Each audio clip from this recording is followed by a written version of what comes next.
डॉलुओ, दोहरी तुलना, ये युहाओ तो हद से ज्यादा क्रूर है। अध्याय 6 मुफ्त वेब उपन्यास। अध्याय 6 तारांकन। अध्याय 6 तारांकन। प्रोटोटाइप के बीच संदिग्ध छाया थी।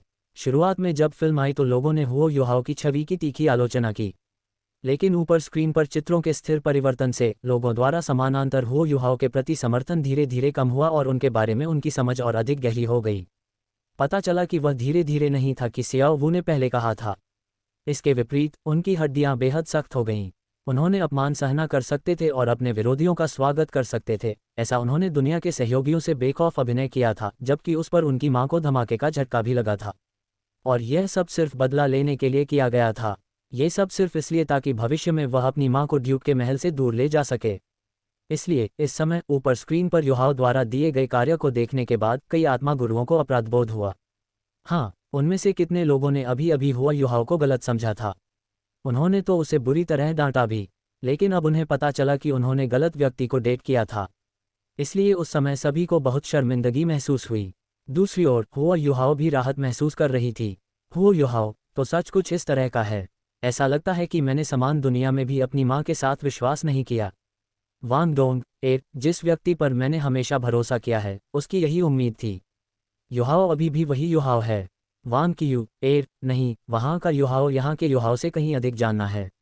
वह अपमान सहना जानता है और यहाँ तक कि उसका विरोध करना भी जानता है। वांग कियू एर, हमारी तरफ का युहाओ कम क्लासिक और चरित्र में कमजोर है।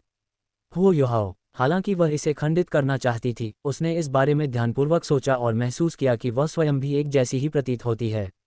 freewebnovel.com। उसने अपनी मां को ड्यूक के महल से दूर ले जाने के बारे में शुरू किया, परिवर्तन लेना और उसकी रक्षा करना के बारे में नहीं सोचा था। इसी वजह से उनका ये हाल हुआ। ये दिखता ही है। हुआ युहाओ की आंखों में स्वाभाविक रूप से कुछ सी अपराधबोध नजर आने लगी। वह स्क्रीन पर समरूप रूप से दिख रहा है, युहाओ को देख रहा है और अपने ओपन स्पेसिलेशन के बिना नहीं रह सका। मन ही मन खुद से देखा गया। कियू सही कह रही है, मेरा दूसरा रूप वास्तव में अधिक मजबूत और बुद्धि है। यह मेरा घर बहुत शक्तिशाली है, इसलिए तुम्हें वह पूरा काम करना होगा जो मैं नहीं कर सकता।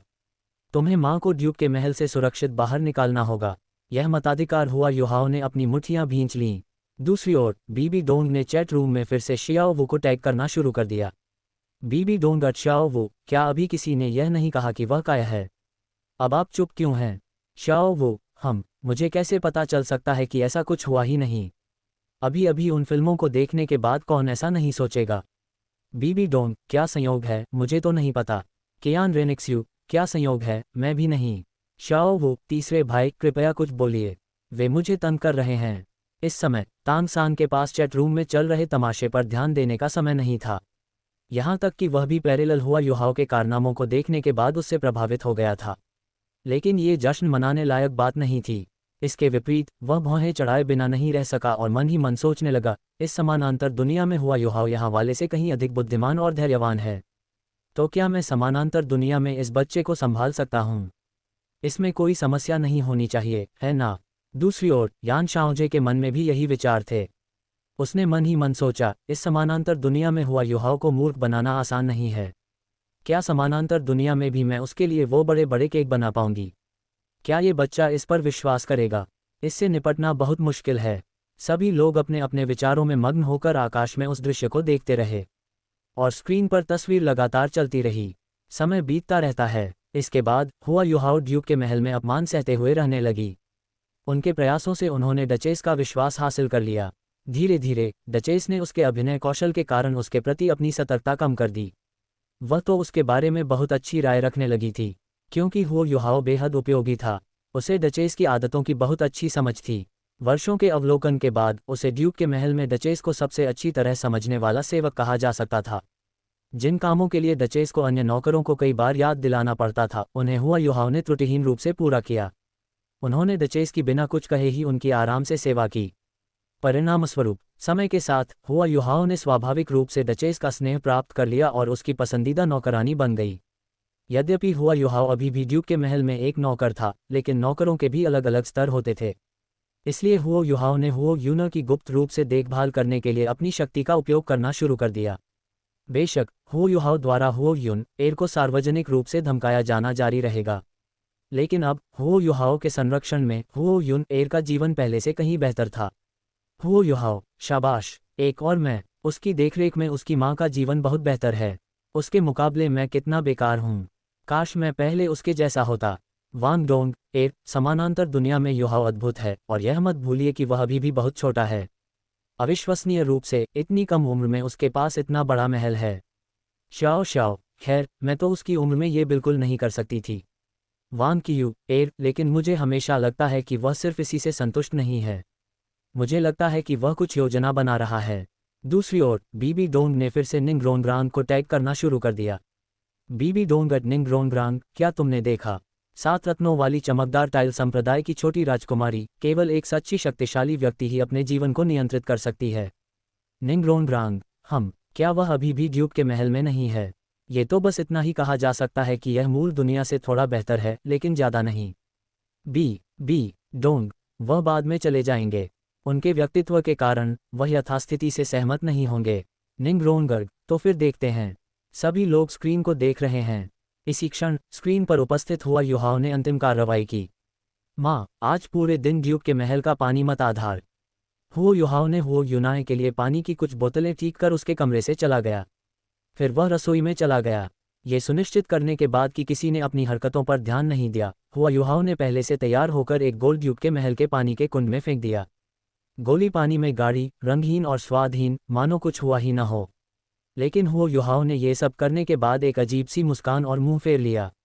डॉलुओ, दोहरी तुलना, ये युहाओ तो हद से ज्यादा क्रूर है। अध्याय 7 मुफ्त वेब उपन्यास। अध्याय 7 तारांकन। अध्याय 7 तारांकन। हुओ युहाओ इस असाधारण दुनिया में क्या कर रही है? वह किस तरह को जहर देना चाहती है? उसके तरीके बर्बाद हो गए हैं। प्रोटोटाइप के बीच में स्क्रीन अभी भी चल रही थी। समानांतर दुनिया में हुआ युहाओ को ड्यूक के महल में पीने के पानी के कुंड में वे विशेष गोलियां फेंकते हुए, जिसे देखकर जुबान लाओ ने अपनी बातें बताईं और टिप्पणी की। उसने सोचा कि इस अनोखी दुनिया में युहाओ बहुत ही विनाशकारी है। वह जहर का सहारा भी ले सकता है। लेकिन बगल में शेख बी डोंग ने ताना स्केटिंग करते हुए कहा, ओह, एक बार जहर देना मरा हुआ काम है। तो फिर तांग सान, जो श्रेक अकादमी के मूल श्रेक 7 डेविल्स में से एक है, हजारे का शौक है। उन्होंने ताना मारते हुए कहा, उसने इस तरह की हरकतें कई बार की हैं। इससे श्रेक अकादमी के सभी आत्मा गुरु और विद्यार्थी स्तब्ध रह गए, क्योंकि इतिहास की कहानी में तांग सान द्वारा ऐसा कुछ करने का कोई रिकॉर्ड नहीं है। इसलिए वे सभी उस क्षण स्तब्ध रह गए। क्या ये सच है? मास्टर तांग सान, क्या आपने कभी इस तरह का काम किया है? बुजुर्ग जुबान ने बीच में ही टोकते हुए कहा, तुम मूर्ख हो। ये निश्चित रूप से मूर्ख होगा। मास्टर तांग सान, आप ऐसा कैसे कर सकते हैं? दुष्ट राक्षस देवता के बहकावे में मत आओ। ये सुनकर तांग सान का चेहरा भी ठंडा पड़ गया। बीबी डोंग, यहाँ के लोगों को भ्रमित मत करो। रुको, जब यह मामला खत्म हो जाएगा तो तुम और क्या रेनिक्सू भाग नहीं पाओगे। बीबी डोंग ने अनिवनित आवाज में कहा, लोगों को कौन अनाड़ी कर रहा है? मुझे विश्वास है कि सच्चाई तो आप खुद ही जानते हैं। बाद में खाते किताब की बात हो तो आप तब कोशिश कर सकते हैं। उसे तांग सान से जरा भी डर नहीं था। एक बार मरकरी हुई थी तो उसे डरने की क्या बर्बादी थी? वैसे भी उसकी काली काली नहीं दिखनी चाहिए थी। सभी लोग तस्वीरें देख रहे हैं। बगल में स्टेकन रेनिक्सू ने स्क्रीन पर दिख रही जानकारियों को ऊपर उठाया ली। जहर, ये जहर तो नहीं होना चाहिए, है ना? ये तो नींद की प्यारी या किसी और चीज़ की तरह लग रहे हैं। हुओ युहाओ ने यह भी कहा, नींद की गोलियां। ऐसा क्या हो सकता है कि समानांतर दुनिया में मैं ड्यूक के महल में लोगों को परेशान करने के लिए नींद की चाहत का इस्तेमाल करना चाहता हूं और फिर अपनी मां को अपने साथ ले जाना चाहता हूं? अगर ऐसा है तो यह एक अच्छा विचार है। वांग डोंग ने टिप्पणी की, क्या ऐसा है? अगर युहाओ होता है तो वह शायद ऐसा ही कुछ करता है। वांग कियू ने उत्तर दिया, लेकिन वह तो सिर्फ हमारा युहाओ ही हो सकता है। मेरे अध्ययन के अनुसार समान दुनिया का युहाओ अच्छा इंसान नहीं है। या यूं कहें कि समान दुनिया का युहाओ हमारे पक्ष के युहाओ से कहीं अधिक निर्दयी है, चाहे वह खुद के प्रति हो या अपने सहयोगियों के प्रति हो। इसलिए मुझे नहीं लगता कि वह इतनी आसानी से मन हार गया। वांग डोंग ने बरनहे चढ़ाते हुए कहा, तो इसका मतलब यह है कि वह इस मशीन का लाभ उठाकर हत्या करना चाहता है। वांग कियू ने सिर हिलाया। उसके दिल में दबी हुई क्रोध की भावना शायद इतने लंबे समय से दबी हुई है कि वह आसानी से शांत नहीं हो पा रहा है। और अगर वह शांत होना चाहता है तो मुझे डर है कि डचेस बच नहीं पाएगी। ये सुनकर हुओ युहाओ थोड़ा हैरान रह गया। उनका हृदय कुछ हद तक संत जैसा था। हालांकि वह बदला लेने के लिए लगातार चिल्लाता रहा, लेकिन उसने यह नहीं सोचा था कि वह इसे कैसे हासिल करेगा। डचेस और व्हाइट टाइगर ड्यूक को मारने की बात तो दूर की है। अन्यथा वह क्लाइमैक्स में अपना उपनाम बदलकर दाई नहीं रखता और मूल पुस्तक में व्हाइट टाइगर ड्यूक को माफ करने का विकल्प नहीं चुनता। इसलिए इस समय वांग कियू एर और वांग डोंग एर के विश्लेषण को सुनने के बाद वह थोड़ा अचंभित महसूस कर रहा था। वह खुद को ये कहने से रोक नहीं पाया, क्या मैं समानांतर दुनिया में डचेस को मारने के बारे में सोच रहा हूँ? क्या ये कुछ ज़्यादा ही नहीं है? freewebnovel.com। बगल में खड़ी कियान रेनिक्सयू ने ये सुनकर अपना सिर हिलाया। इसमें कोई हैरानी नहीं कि मेरी माँ ने तुम्हें क्या कहा था। तुम्हारी माँ को उन्होंने मार डाला था और तुम बदला लेने गए थे। क्या ये कहना भी कुछ ज़्यादा था? समानांतर दुनिया में मुझे अभी भी हुआ युहाओ ही पसंद है। ये सुनकर हुआ युहाओ थोड़ा स्तब्ध रह गया। हालांकि उसने सहज रूप से इसका विरोध किया, लेकिन विचार करने पर उसे यह बात सच लगी। इसलिए उन्होंने खंडन करना जारी नहीं रखा, बल्कि गंभीर चेहरे के साथ स्क्रीन की ओर देखा। क्या समानांतर दुनिया में रहने वाला मैं लोगों को मारेगा? और इतनी कम उम्र में? सभी ने एक ही समय पर स्क्रीन की ओर देखा। इस समय स्क्रीन पर चल रही सामग्री जारी थी। जब हुआ युहाओ ने ड्यूक के महल में पीने के पानी के कुंड में नींद की गोलियां डालीं, तो किसी ने भी असामान्य लक्षण नहीं दिखाए। नौकरों ने अपना काम हमेशा की तरह जारी रखा। डचेस ही ड्यूक के महल की एकमात्र मालकिन थी, क्योंकि दाई हुआबिन और दाई यूहिंग निम्न स्तरीय आत्मा मास्टर अकादमी में चले गए थे और ड्यूक व्हाइट टाइगर बैरक में थे। इस प्रकार डचेस ही ड्यूक के महल की एकमात्र प्रभारी थीं। डचेस ने हुआ युहाओ को लगातार आदेश देना जारी रखा। उसे इस बात का एहसास नहीं था कि वह गंभीर खतरे में है, इसलिए उसने हुआ युहाओ के साथ एक पालतू जानवर जैसा व्यवहार किया। आज हुआ युहाओ काम करने को लेकर बेहद उत्साहित था, क्योंकि उसे पता था कि उसकी योजना जल्द ही सफल होगी। भले ही डचेस को उसकी पीठ पर अपने जूते से पैर रखना पड़े, वह कभी कभी अपनी थकान मिटाने के लिए उसे कोड़े मारना चाहती थी। हुआ युहाओ पूरे समय मुस्कुराती रही। डचेस हंस पड़ी और बोली, अरे बच्चे, तुम तो बड़े शरारती हो। हुआ युहाओ मुस्कुराई लेकिन कुछ नहीं बोली। लेकिन कुछ ही सेकंडों के भीतर डचेस ने महसूस किया कि उसका पूरा शरीर ढीला पड़ गया है। उसके बाद तीव्र नींद की लहर आए और वह एक मरे हुए सुअर की तरह सो गई। हुआ युहाओ के चेहरे पर एक भयावह मुस्कान दिखाई दी। उसने पहले एक रस्सी निकाली और डचेस को कसकर बांध दिया, लेकिन जल्द ही उसने उसे अनदेखा कर दिया। वह मुड़ा और ड्यूक के महल के प्रवेश द्वार की ओर चल पड़ा और आगे बढ़ते हुए ड्यूक के महल के पहरेदारों पर हमला कर दिया। हुआ युहाओ जानता था कि ये लोग बेहद शक्तिशाली हैं। यद्यपि वे शीर्ष स्तर के बेहतर नहीं थे, फिर भी वे ड्यूक के महल के रक्षक बन गए थे और कम से कम 5वें और 6ठे स्तर की साधना कर रहे थे। हालांकि हुआ युहाओ की नींद की गोलियां विशेष रूप से फिर भी 7 स्तरों का आत्मा संत भी मुखर हो जाता है। लेकिन आत्मा का स्वामी अधिक शक्तिशाली होगा, इस प्रकार की औषधि के प्रति उसका प्रतिरोध ही अधिक होगा, जिसका अर्थ है कि वह जल्दी जाग जाएगा। इसलिए हुआ युहाओ को इन सभी गार्डों के जगने से पहले ही उन्हें मार दिया गया था। स्विश! हुआ युहाओ ने एक पहरेदार की म्यान से लोहे की तलवारें निकाली और बिना कुछ कहे उसे सीधे अपने दिल पर वार कर दिया। एक ही संकेत में उसे भेद दिया। घाव से चमकीला लाल खून निकला और गार्ड की तुरंत बिना किसी दर्द के मौत हो गई। लेकिन हुआ युहाओ एक गार्ड को मारने के बाद रुका नहीं। वह एक निर्दयी हत्यारे की तरह था। वह जहां भी गया घास नहीं उगती थी, सभी रक्षकों को उसने मार डाला। जल्द ही पूरे ड्यूक के महल की जमीनी लाल रंग से सन हो गया। लेकिन हुआ युहाओ को जरा भी अपराध बोध नहीं हुआ, क्योंकि वह इतने वर्षों से ड्यूक के महल में रह रहा था। नौकरों से लेकर पहरेदारों तक और अंत में ड्यूक के महल के मालिक तक किसी ने भी उसे परेशान नहीं किया। तो हुआ युहाओ की राय में ड्यूक के महल में रहने वाले हर व्यक्ति को मरना ही चाहिए था। उनमें एकमात्र अंतर मृत्यु का उपाय था। वह अपनी तलवारों से एक एक करके मैसाचुसेट्स चला गया और जब उसने ड्यूक के महल में सभी पहरेदारों को मार डाला तो युहाओ का पूरा शरीर खून से लथपथ हो गया।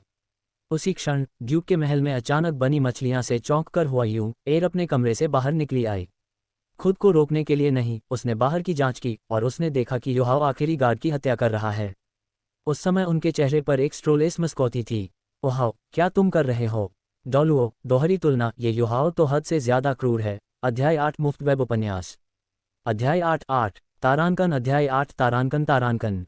जिस तरह हुआ यून एर ने कभी कल्पना भी नहीं की होगी कि हुआ युहाओ समानांतर दुनिया में पूरे व्हाइट टाइगर ड्यूक मैंशन में सभी का नरसंहार कर देगा, उसी तरह लोगों के बीच के अंतराल में फिल्म देख रहे सभी लोग भी घटित हो रही घटनाओं के लिए उतने ही अप्रस्तुत थे। इतने सारे दर्शकों में से सबसे साहसिक भविष्यवाणियां वांग डोंग एर और वांग कियू एर की थीं। हालांकि उन्होंने भी केवल यही अनुमान लगाया था कि समानांतर दुनिया में हुआ युहाओ डचेस की हत्या करेगा। उन्हें यह उम्मीद नहीं थी कि वह इतना क्रूर होगा और ड्यूक के महल में सभी को बिना किसी को छोड़े खत्म करने की योजना बनाएगा। इसलिए इस खुलासे से सभी लोग क्षण भर के लिए स्तब्ध रह गए। हुआ युहाओ सदमे से मुंह खोल बैठा। वह पूरी तरह से स्तब्ध रह गया। उसने कभी सपने में भी नहीं सोचा था कि उसका समानांतर रूप इतना निर्दयी हो सकता है। क्या उन सबको मार डालें? क्या ये बहुत क्रूरता नहीं होगी? श्वेक अकादमी के लोग भौहें चढ़ा रहे थे, जाहिर तौर पर घटित हो रही घटनाओं से नाखुश थे। केवल वांग डोंग एर और वांग कियू एर ही समानांतर हु युहाओं के पक्ष में खड़ी थीं। वांग डोंग एर ने कहा, इसमें क्या गलत है? हर परिणाम का एक कारण होता है। समानांतर दुनिया में युहाओं का व्यवहार थोड़ा क्रूर लग सकता है, लेकिन क्या तुम भूल गई हो कि ड्यूक के महल में सभी लोग पहले उन्हें कितना परेशान करते थे? इन लोगों को यही नियति भुगतनी है। ये तो बस यही कहा जा सकता है कि उन्होंने खुद ही यह मुसीबत मोल ली है। freewebnovel.com। वांग कियू एर ने सहमति में सिर हिलाते हुए कहा, समानांतर दुनिया में युहाओ सचमुच ऐसा ही है। वह हत्या करने में अधिक निर्णायक है, जो मुझे पसंद है। उसके बाद उसने गंभीरता से हुआ युहाओ की ओर देखा और कहा, युहाओ खूब मन लगाकर पढ़ाई करो। लेकिन मास्टर जुबान ये सुनकर प्रसन्न नहीं हुए और ठंडी सांस लेते हुए बोले, मैंने ऐसा नहीं कहा। हर चीज़ से बचने का रास्ता छोड़ दो ताकि भविष्य में फिर मिल सको। अगर बच सकते हो तो भाग क्यों नहीं जाते? इतने लोगों को मारने की क्या ज़रूरत है? मुझे लगता है कि इस समानांतर दुनिया में युहाओं में दुष्ट आत्मा स्वामी बनने की प्रवृत्ति है। उसके अंधाधुंध नरसंहार को देखते हुए आप कह सकते हैं कि वह अब आधा दुष्ट आत्मा स्वामी बन चुका है। बीबी डोंग ने ताना मारते हुए कहा, तो अब आप दुष्ट आत्मा स्वामियों का आकलन इस तरह करते हैं? फिर मुझे आपके आदरणीय गुरु तांग सान का भी जिक्र करना होगा, जिन्होंने अपनी सफलता के बाद पूरे शहर का नरसंहार किया। माफ़ कीजिए, क्या वह भी एक दुष्ट आत्मा स्वामी है? ये सुनकर जुबान लाओ के होंठों का कोना फड़क उठा। चाहे यह बात सच हो या झूठ, उसने तांग सान पर टिप्पणी करने की हिम्मत नहीं की। इस बीच भीड़ सुनी हुई बातों से स्तब्ध रह गई और टैंग सन से पूछे बिना नहीं रह सकी, मास्टर तांग सान, क्या ये सच है? क्या आपने किसी शहर का नरसंहार किया? तांग सान ने ठंडी सांस लेते हुए कहा, इस चुड़ैल की बकवास पर ध्यान मत दो। यह अपने कर्मों का दोष दूसरों पर डालती है। इसके बहकावे में मत आओ। मस्तिष्क से बहकाए गए आत्मा गुरुओं के एक समूह ने जवाब दिया, तो बात ऐसी है। वाकई इस चुड़ैल बीबी डोंग की बातें विश्वसनीय नहीं हैं। कियान रेनिक्सू ने सीधे सीधे उपहास करते हुए कहा, मूर्खों का झुंड। वह सबकी बातों पर ध्यान देने में बहुत आलसी थी और उसने वापस स्क्रीन की ओर देखा। इसी क्षण स्क्रीन पर तस्वीर दोबारा दिखाई देने लगी। हुओ यूनर, युहाओ, तुम क्या कर रहे हो? हुओ युहाओ ने धीरे से मुस्कुराते हुए कहा, माँ, जैसा कि आप देख सकती हैं, मैं बदला लेने जा रहा हूँ। जब से मुझे याद है, मैंने मन ही मन ठान लिया था कि एक दिन मैं बदला लूंगा और उन सभी को, जिन्होंने हमें तंग किया, उसकी कीमत चुकानी पड़ेगी। इसके लिए मैंने कई वर्षों तक कष्ट सहा है और अपमान झेला है। लेकिन अब ये सब सामने आएगा। जिसने भी तुम्हें और मुझे परेशान किया है, वह बचेगा नहीं। मैं उनके पूरे परिवार को मार डालूंगा। ये सुनकर हुआ यून एर फूट फूट कर रोने लगी। हुओ युहाओ ने जल्दी से पूछा, मेरी माँ इतनी जोर से क्यों रो रही है? हुओ यून एर ने उत्तर दिया, मेरी बच्ची, तुमने इतने वर्षों में बहुत कष्ट सहा है। हुओ युहाओ ने धीरे से मुस्कुराते हुए कहा, कोई बात नहीं, जब तक अंतिम परिणाम अच्छा हो, बस इतना ही काफ़ी है। अचानक हुआ युहाओ ने हुआ यून एर से फिर पूछा, माँ, क्या तुम्हें मुझसे डर नहीं लगता? दरअसल उसे हमेशा से डर था कि हुआ यून एर उसे समझ नहीं पाएगी। आखिर उसके मुकाबले हुआ यून एर एक महिला होने के नाते कहीं अधिक कोमल स्वभाव की थी। यही मुख्य कारण था कि हुआ युहाओ ने कभी भी अपने सच्चे विचार उससे साझा नहीं किए थे। लेकिन अब जब ये बात सामने आ चुकी थी तो वह इसे छुपा नहीं सकता था। हुआ युहाओ को सबसे ज़्यादा डर इस बात का था कि हुआ यून एर उसे समझ नहीं पाएगी और शायद इसी वजह से उससे दूर भी हो जाएगी। हुओ यून एर ने उत्तर दिया, नासमझ बच्चे, तुम मेरे बेटे हो, मैं तुमसे कैसे डर सकती हूँ? हुओ युहाओ ने कहा, लेकिन माँ, मैंने इतने सारे लोगों को मार डाला है, मेरे हाथ खून से सने हैं। ये सुनकर हुआ यून एर और भी ज़्यादा परेशान हो गई। उसने कहा, हमने ये सब साथ मिलकर किया था, है ना? वैसे भी तुम तो सिर्फ मेरी रक्षा करने की कोशिश कर रही थी। अगर भविष्य में यह मामला सामने आता है और किसी को जिम्मेदार ठहराया जाना पड़ता है, तो ये सिर्फ मेरी गलती होगी क्योंकि तुम मेरी बच्ची हो। ये सुनकर हुओ युहाओ ने राहत की सांस ली। माँ, वह दिन कभी नहीं आएगा। अगर किसी ने आपको नुकसान पहुंचाने की हिम्मत की, तो खून का ये सागर उनका अंत होगा। मैं उनके पूरे परिवार को मार डालूंगा। हुओ युहाओ के बोलते ही उसने गुस्से में आकर जमीन पर पड़े एक गार्ड के शरीर को अपनी तलवार से 2 हिस्सों में काट दिया। हुओ यून एर ने उसे तुरंत दिलासा देते हुए कहा, ठीक है, वो दिन नहीं आएगा। तो युहाओ, तुम्हारी आगे की क्या योजनाएं हैं? हुओ युहाओ ने हुओ यून एर को समझाया, माँ, मैंने ड्यूक के महल में सभी पहरेदारों को मार डाला है, इसलिए अब केवल नौकर और डचेस ही बचे हैं। मैं उन्हें भी नहीं जाने दूंगा। इन लोगों का काम तमाम करने के बाद मैं ड्यूक के महल को जला दूंगा और कोई सबूत नहीं छोड़ूंगा। फिर हम ड्यूक के महल से लूटी गई संपत्ति लेकर एकांत में रहने के लिए कोई जगह ढूंढ लेंगे। हुओ यून एर इस बात पर सहमत हो गई। उसने हुओ युहाओ को इसलिए अस्वीकार नहीं किया क्योंकि उसे लगता था कि वह उससे ज़्यादा सक्षम हो सकता है। अगर सिर्फ वह अकेली होती तो वह ड्यूक के महल में तब तक रहती जब तक कि ये लोग उसे तंग करके मार न डालते। हुओ युन एर को अपनी मौत की परवाह नहीं थी। अगर हुओ युहाओ को भी धमकाकर मार डाला गया तो वह पागल हो जाएगी। दूसरी ओर ये पहली बार था जब हुआ युन एर ने हुआ युहाओ से इतनी तीव्र घृणा को उभरते हुए देखा था। वह ये भी समझ गई थी कि ड्यूक के महल के लोगों को मरना ही होगा क्योंकि उन्होंने उसके छोटे युहाओ को बहुत गहरा आघात पहुंचाया था। अगर वे नहीं मरे तो उसका छोटा युहाओ मानसिक रूप से विकृत हो सकता था। हुओ युन एर ने स्वीकार किया कि वह स्वार्थी थी, लेकिन सच्चाई ये थी कि ड्यूक के महल के लोगों ने कई वर्षों तक उन्हें सताया था। इसके अलावा अगर उसे अपने बच्चों और उसे सताने वालों के बीच चुनाव करना पड़े तो उसने सोचा कि उनके लिए मर जाना बेहतर होगा। इस प्रकार हुआ युन एर का हुआ युहाओ को डांटने का कोई इरादा नहीं था, उसने बस चिंता भरी नज़रों से उसकी ओर देखा। इस बीच हुओ युहाओ ने इसके बाद जरा भी संकोच नहीं किया। पहरेदारों को मारने के बाद वह वापस हॉल में लौटा और ड्यूक के महल में नौकरों के समूह को ढूंढकर उन्हें एक एक करके मार डाला। लेकिन इन सेवकों की मृत्यु का तरीका इतना दयालु नहीं था। हालांकि पहरेदारों ने भी उन्हें परेशान किया था, लेकिन ऐसा कम बार हुआ जिससे उनकी मृत्यु कुछ हद तक आसान हो गई। हालांकि हुआ युहाओ इन नौकरों को इतनी आसानी से मरने नहीं देगा। उसने बार बार अपनी तलवार चलाई और उनमें से एक को 8 टुकड़ों में काट दिया। लेकिन हुआ युहाओ को इससे राहत नहीं मिली। इन सेवकों ने उनके साथ जो किया था उसकी तुलना में वह मानता था कि उन्हें 1000 बार मारना भी काफ़ी नहीं होगा, इसलिए वह और भी क्रूर हो गया। डॉलुओ दोहरी तुलना, ये युहाओ तो हद से ज़्यादा क्रूर है। अध्याय 9 मुफ्त वेब उपन्यास। अध्याय 9 तारांकन। अध्याय 9 तारांकन। समानांतर दुनिया में हुओ युहाओ ने अभी भी अपनी लंबी तलवारें निकाली थीं और विचित्र रूप से नरसंहार किया जा रहा था। दृश्य खून से था। समानांतर दुनिया में हुआ युहाओ सिर्फ इन सेवकों को मारा ही नहीं जा रहा था, वह सभी के टुकड़े करना चाहती थी। किसी भी नौकर को चीरफाड़ देना उसके लिए बिल्कुल सामान्य बात थी। ऐसी ही कुछ बातें पहले उनकी माँ के साथ हुई थी। युनु एर के खास रूप से अंकित की थी। हुआ युहाओ ने सीधे अपनी तलवारों से उन्हें मांस के पेस्ट में बदल दिया। परिणामस्वरूप इस दृश्य को देखने के बाद विमान के बीच के खाली स्थान में मौजूद सभी लोगों को शारीरिक मंदी महसूस हुई। क्या ये हुआ युहाओ बहुत बहादुर नहीं है? मूल समय और स्थान में हुआ युहाओ की तुलना में हालांकि वे दिखने में एक जैसे हैं, लेकिन वे पूरी तरह से अलग व्यक्तित्व महसूस करते हैं। हाँ, वह बहुत साहसी है। किसी व्यक्ति को नाराज नहीं किया जा सकता है। चैट रूम में मौजूद कई आत्मा गुरुओं से चर्चा करने से खुद को रोक नहीं पाया। उन सभी को समान दुनिया में मौजूद युहाओं से अत्यधिक भय महसूस हो रहा था। हालांकि समानांतर दुनिया में कुछ आत्मा गुरु हुए युहाओं के दृष्टिकोण से सहमत थे। यही तो करना चाहिए। महान शिकार? बिल्कुल नहीं। आप ऐसे सितारों का समर्थन क्या कर रहे हैं? आप मनोरोगी क्या हैं? कैसा मनोरोगी? अगर इस समानांतर दुनिया में युहाओं के साथ संबंध रखने वाले लोगों को अंधाधुंध मार पड़ रही है और किसी ऐसे व्यक्ति के साथ ऐसा व्यवहार हो रहा है जिससे कोई बैर नहीं होता है, तो मैं उसकी निंदा करता हूँ। लेकिन सवाल यह है कि वह लोगों को अंधाधुंध मार रहा है। क्या आपने नहीं देखा कि इन लोगों ने अपनी माँ और बेटों को कैसे सताया है? मैंने कहा कि यह एक हत्या है। इसके अलावा मूल दुनिया के हुआ युहाओं की तुलना में क्या समानांतर के हुआ युहाओं ने बेहतर प्रदर्शन नहीं किया?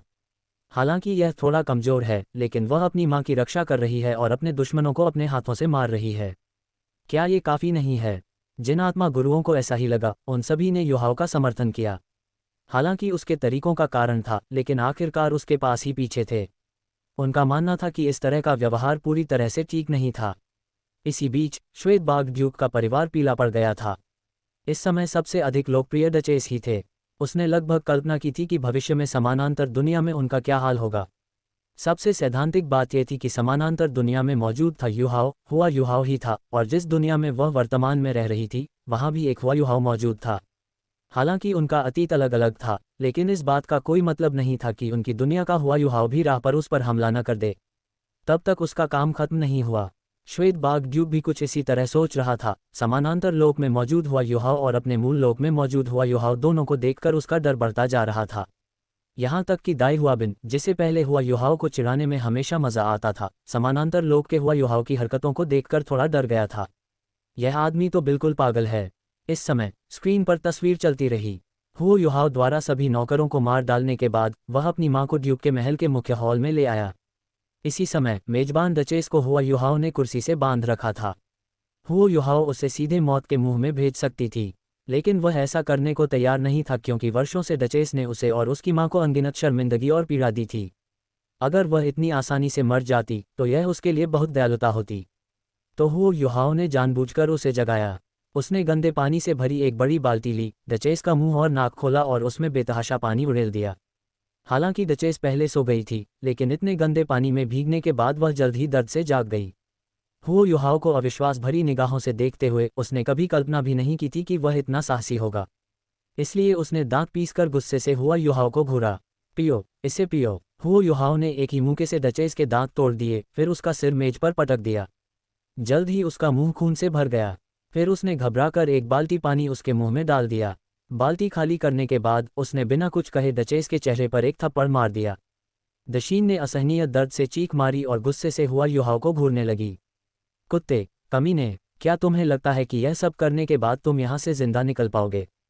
पहरेदार, पहरेदार कहाँ हैं? डचेस गुस्से से चिल्लाने लगी और ड्यूक के महल के पहरेदारों को बुलाकर उसे बचाने की कोशिश करने लगी। लेकिन काफ़ी देर तक चिल्लाने के बाद भी कोई जवाब न मिलने पर उसे एहसास हुआ कि श्वेत बाग ड्यूक का महल एक सुनसान इलाके में स्थित था जहां आसपास कोई पड़ोसी नहीं था। इसलिए डचेस ने खुद को पूरी तरह से असहाय महसूस किया। पहरेदार, मैं आपको दिखाता हूं कि आपके पहरेदार और नौकर कहाँ गए हैं। हुओ युहाओ ने ताना मारा और उसके बाल खींचकर उसे बाहर ले गई। जल्द ही डचेस ने खूनी दृश्य देखा। जमीन पर लाशें बिखरी पड़ी थीं। चमकीला लाल खून फर्श पर पूरी तरह से फैल चुका था। हवा में खून की तीखी दुर्गंध की लहरें फैली हुई थीं और चारों ओर असंख्य क्षत विक्षत शरीर और मांस का पेस्ट बिखरा हुआ था। ये दृश्य देखने के बाद डचेस असहनीय पीड़ा से उल्टी करने लगी। उसने दोबारा उल्टी करने की कोशिश की, लेकिन हुआ युहाओ ने उसका सिर ऊपर खींच लिया, जिससे वह लगभग दम घुटकर मर गई। freewebnovel.com। जब वह दम घुटने से मरने ही वाली थी, तब हुआ युहाओ ने जानबूझकर उसे छोड़ दिया, जिससे वह सारी गंदगी बाहर थूक सके। उल्टी करने के बाद डचेस ने फिर से हुआ युहाओ की ओर देखा, लेकिन इस बार उसने उसे ऐसे देखा जैसे वह कोई शैतान हो। अब इसमें उनके प्रति कठोर शब्द बोलने की आलोचना नहीं की गई थी। उस क्षण उसे पूरी तरह से समझा गया कि उसके सामने खड़ा हुआ युहाओ एक शैतान था। हालांकि वह जवान थी, लेकिन वह बेहद मजबूत और निर्दयी थी। इसके अलावा उसने नैतिक सिद्धांतों का उल्लंघन किया, जिससे वह कुछ भी करने में असमर्थ हो गई। ऐसा हुआ युहाओ के सामने वह केवल सिर झुकाकर दवा की भीख मांग सकता था। पहले सब ही गलत था। मैं एक नीच व्यक्ति था। मैंने आपको निराश किया। कृपया मुझे जाने दो, भगवान युहाओ, भगवान युनार, कृपया मुझ पर दया करो। वह मशीनरी में हुआ युहाओ के सामने दर्द ताकती रही। उसकी सिर जमीन पर पटकता आ रहा था, जब तक कि उसके चेहरे पर खून नहीं आया। लेकिन हुआ युहाओ बिल्कुल भी दयालु नहीं था। उसकी स्वीकारोक्ति ने आश्चर्य से चिल्लाया और बोला, अब पछतावा हो रहा है। बहुत देर हो गई है। इससे पहले क्या किया था? चिंता मत करो, मैं धीरे धीरे मार डालूंगा और तुम इसे हर पल का आनंद लोगे। हुओ युहाओ ने अनारक्षित किया और फिर अपनी तलवारों से वार किया, जिससे डचेस की एक उंगली सीधी कट गई। डॉलुओ, दोहरी तुलना, ये युहाओ तो हद से ज्यादा क्रूर है। अध्याय 10 मुफ्त वेब उपन्यास। अध्याय 10 तारांकन। अध्याय 10 तारांकन। हुओ युहाओ ने तलवार से अपनी एक उंगली काट दी। नीचे जाने के बाद डचेस दर्द से कराह उठा। वह लगातार हुओ युहाओ से की मरहम भी मांगती रही, लेकिन ऐसा लग रहा था जैसे वह उसकी बात सुन ही नहीं रही हो। उसके चेहरे पर पतली सी मुस्कान बनी हुई थी। तभी तलवारों का एक और युद्ध। हुओ युहाओ ने डचेस की उंगली फिर से काट दी। डचेस असहनीय पीड़ा में था, लेकिन जल्द ही उसे एहसास हुआ कि दया की भीख मांगना वैकल्पिक है। उसकी विनती धीरे धीरे डायरिया के पेटियों से शापों में बदल गई। लेकिन हुआ युहाओ का चेहरा पहले जैसा ही था। उसके सौम्य मस्का में कोई बदलाव नहीं आया और उसने डचेस की नींद को एक एक करके काट दिया। डचेस की सभी 10 अंगलियां काटने के बाद उसका मोजे नीचे दिया गया है। हाल ही में कुछ खूबसूरत छोटे छोटे स्ट्रैंड की एक जोड़ी सामने आई, जिसे देखकर युहाओ ने कहा, वाह कितनी प्यारी परियां हैं। लेकिन अगले ही पल उसके हाथ से तलवारें गिर गईं। उसी प्रक्रिया और सूत्र का उपयोग करते हुए उसने डचेस की सभी 10 अंगुलियों को सीधे काटा। ये काम खत्म होने के बाद थोड़ा मोटा महसूस किया गया। उसने डचेस को 8 बार में काटा और उसे एक तरफ फेंक दिया। अंततः उसने डचेस को राहत दी, लेकिन पिछली यातनाओं के कारण अब वास्तव में उसने अनुभव किया है कि पृथ्वी पर नरक की यातना क्या हो सकती है। अब पर्यटक हुओ युन एर ने हुओ युहाओ को गले लगा लिया। हुओ युहाओ थोड़ा ज्यादा पागलपन भरा व्यवहार करता था। उसके दिल में दबी हुई सामान ही प्रबल होती जाती थी, जिससे हुओ युन को गहरा दुख होता था। उसने रोते हुए कहा कि खुद को रोक नहीं पाए, लेकिन युहाओ की तारीफ हुई और यूं के गाल को छूते हुए बोली, माँ अब कोई हमें तंग नहीं करेगा। अगर किसी ने हिम्मत की तो उसकी हाल भी डचेस जैसी कर दी। हुओ युहाओ ने आगे कहा, अब धीमी गति से चलने की तैयारी की जा रही है। फुफकार। स्क्रीन पर यह दृश्य देखने के बाद विमान में मौजूद हर कोई अपनी सांस रोककर रह गया। राइफल डचेस और व्हाइट टाइगर ड्यूक, वे समांतर दुनिया में डचेस की मृत्यु को देखकर आत्माएं हो गईं और अचानक उन पर भय की एक लहर चली गई। दूसरे शब्दों में कहा गया है तो क्या अब उनके लिए हो युहाओं के सामने झुककर अपने गुनाह को समझने में इतनी देर हो गई थी। उन्हें डर था कि कहीं भी उनकी दुनिया का हो युहाओ उन्हें बदनाम न हो जाए और समानांतर दुनिया के हो युहाओ जैसा न बन जाए। टैब उनका काम पूरा होगा। तांग सान को खाना आने लगा। आखिरकार उसे पता चला कि उसने क्या किया है। हालांकि वह शक्तिशाली था, लेकिन डचेस की मृत्यु को देखकर उसे एक अजीब सी सहरान का एहसास हुआ। क्या ये पागल आदमी भविष्य में समानांतर दुनिया में मेरी हत्या कर देगा? नहीं नहीं नहीं, ये कैसे संभव हो सकता है? मैं ईश्वर का राजा हूँ, मैं उसे आसानी से कुचल सकता हूँ। तांग सान ने मन ही मन कुछ बुदबुदाया। तांग सान पर नजर रख रहे विनाश के देवता ने अपने असामान्य व्यवहार को देखकर उपहास किया। समुद्र के देवता, आप तो डरे हुए लग रहे हैं। ये तो बस एक बच्चा है, आपको किस बात का डर है? या फिर आपको अपराध बोध हो रहा है? उसके चारों ओर मौजूद देवताओं ने उत्सुकता से तांग सान की ओर देखा। क्या वह सचमुच दोषी था, जैसा कि विनाश के देवता ने संकेत दिया था? ऐसा महसूस करने के लिए उसने आखिर क्या किया होगा? तांग सान ने बस नाक सिकुड़ी और सिर हिलाया। बस थोड़ी सी गर्मी है। ये जगह हद से ज्यादा खराब है। उसने अपनी हथेली से खुद को हवा दी। इस बातचीत को बीबी डोंग और कियान रेनिक्स्यू ने भी सुन लिया था। दोनों ने एक दूसरे को अर्थपूर्ण मुस्कान दी। ओह, लगता है अब मामला दिलचस्प होता जा रहा है। मैं आगे क्या होगा इसका इंतजार कर रहा हूँ। सभी लोग स्क्रीन को देखते रहे। और इस समय स्क्रीन पर डचेस को मारने के बाद हुओ युहाओ ने हुओ यूनर को दूर ले जाने में जल्दबाजी नहीं की। वह और हुआ यून एर ने अलग अलग स्नान किया और फिर साफ कपड़े पहन लिए। उसके बाद वह सीधे व्हाइट टाइगर ड्यूक के वॉल्ट की ओर चल पड़ा। आमतौर पर श्वेत बाघ ड्यूक के तहखाने की कड़ी सुरक्षा की जाती थी, लेकिन अब जब ड्यूक के महल में सभी लोग मर चुके थे तो केवल हुआ युहाओ और हुआ यून एर ही बचे थे, जिससे तहखाना स्वाभाविक रूप से असुरक्षित हो गया था। तो हुओ युहाओ ने हुओ यूनर को ले लिया और सीधे तिजोरी में घुस गया। उसे और किसी बात की परवाह नहीं थी। कुछ भंडारण आत्मा मार्गदर्शन उपकरण मिलने के बाद उसने जितना सामान वह ले जा सकता था उसमें भर दिया। हालांकि ये ध्यान रखना आवश्यक है कि श्वेत बाघ ड्यूक का तहखाना अभी भी कुछ हद तक जर्जर था। उसे यकीन नहीं था कि कीमती सामान कहीं और छिपा हुआ है, क्योंकि वहां केवल कुछ पैसे और औषधियां थीं, साथ ही आत्मा मार्गदर्शन के विभिन्न उपकरण भी थे। हुओ युहाओ को अमृतों के बारे में ज्यादा जानकारी नहीं थी, न ही आत्मा मार्गदर्शन उपकरणों का उपयोग करना आता था, लेकिन उसने उन सभी चीजों को पैक किया और अपने साथ ले गया। सब कुछ हो जाने के बाद भी उसने जाने की जल्दी नहीं की, क्योंकि सूची में यह अवश्य ही दर्शाया गया होगा कि ड्यूक के महल में कुल कितने लोग थे। जब श्वेत बाघ ड्यूक को पता चला कि सभी लोग मर चुके हैं और उसने शवों की सावधानीपूर्वक जांच की, तो क्या वह अंततः इसका पता उन्हीं तक नहीं लगा पाएगा? इसलिए हुओ युहाओ को शवों को नष्ट करना था। उसने सभी शवों को एक जगह इकट्ठा किया और ड्यूक के महल में भीषण आग लगा दी। शव जल्द ही इतने जल गए कि उनकी पहचान करना असंभव हो गया। वे काले कोयले के टुकड़ों जैसे दिख रहे थे और ड्यूक का पूरा महल आग की लपटों में घिर गया। ये देखकर हुआ युहाओ अपनी मां के साथ वहां से चला गया। वे तारा लुओ साम्राज्य से दूर स्वर्गीय आत्मा साम्राज्य की ओर जाने वाले रास्ते पर चल पड़े। ये देखकर लोगों की दरारों में स्थित आत्मा स्वामी एक बार फिर अचंभित रह गए। ये लड़का न केवल निर्दयी है, बल्कि अविश्वसनीय रूप से सावधानीपूर्वक काम करता है। अब जब ड्यूक के महल में सभी लोग मर चुके हैं तो कोई सबूत नहीं बचा है। आत्मा के स्वामी आह भरे बिना नहीं रह सके। शुरू में उन्हें लगा था कि व्हाइट टाइगर ड्यूक को बाद में सच्चाई का पता लगाने का मौका मिलेगा, लेकिन मौजूदा हालात को देखते हुए ऐसा लग रहा था कि जांच करने का कोई फायदा नहीं है। समांतर लोक में हुओ युहाओ ने सब कुछ जला दिया, कोई सबूत सामने नहीं आया और हुओ यूनाई को अपने साथ ले गया। ऐसा लग रहा था कि श्वेत बाघ ड्यूक की अपनी दुकान में कभी भी सच्चाई का पता नहीं चला। निंगरोनग्रांग ने खुद को रोक नहीं पाई पर टिप्पणी करते हुए कहा, मुझे उम्मीद नहीं थी कि वह सफल होंगे।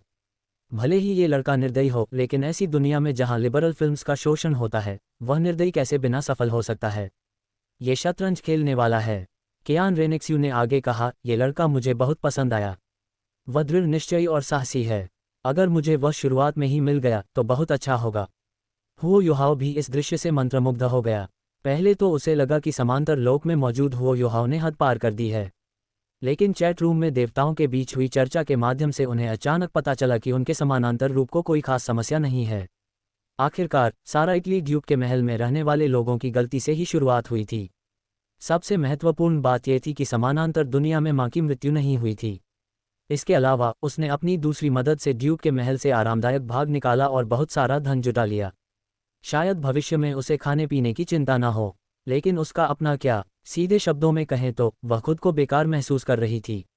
उनकी माँ की हत्या कर दी गई थी और वह अभी भी ड्यूक के महल में पीड़ा झेल रहे थे। जब उससे इस बात का मकसद आया तो हुआ युहाओ अभी भी बिना नहीं रह पाया। मेरा दूसरा रूप अलग अलग है। अगर मैं पहले उनके जैसा बन पाता तो मेरी माँ की मौत नहीं होती। मैं बहुत डरपोक हूँ।